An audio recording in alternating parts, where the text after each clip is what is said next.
Hey, this is Mark with a Practical Still. We're going back to the bottle.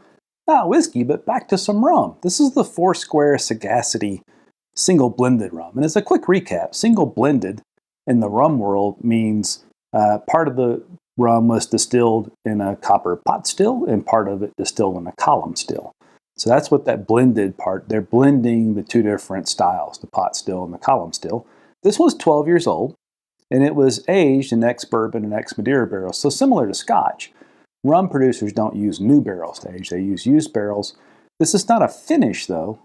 Part of the rum spent 12 years in ex-madeira barrels, part of the rum spent 12 years in ex-bourbon barrels. That's what makes up Sagacity.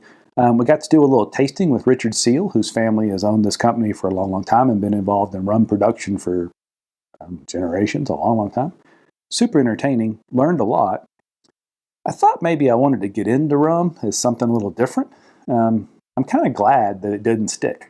This is delicious. Do not mistake my unwillingness to go down the rabbit hole of rum for this rum not being good. It's quite delicious. But, you know, in the end, it's tasty. It doesn't hold the allure for me that whiskey does, which on a lot of levels is kind of comforting. Maybe it means I'm not a complete idiot when it comes to whiskey.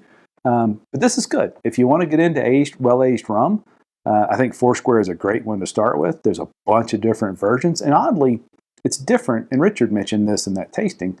Some parts of the U.S., rum is taken off. You can't find these things anywhere, and they bring multiples over their normal price. My area, luckily in Colorado, is not that way. I see this stuff sitting on the shelf all the time. Sagacity, we had a tasting with 4 different rums, and one of those was Sagacity. This was the one I liked the best in the tasting, so I bought the whole bottle, as I probably mentioned when we opened the bottle. And it's 48% alcohol by volume. Richard says that rum, when it gets below 48%, 46%, somewhere in there, there's a chemical change, and it just falls apart from the standpoint of taste and flavor. And so he tries to keep his above that point. Anyway, this one's been good. I really enjoyed it, but I'm really happy that it didn't grab a hold because I've got too many bottles of whiskey and I don't really need to be chasing around too many bottles of rum.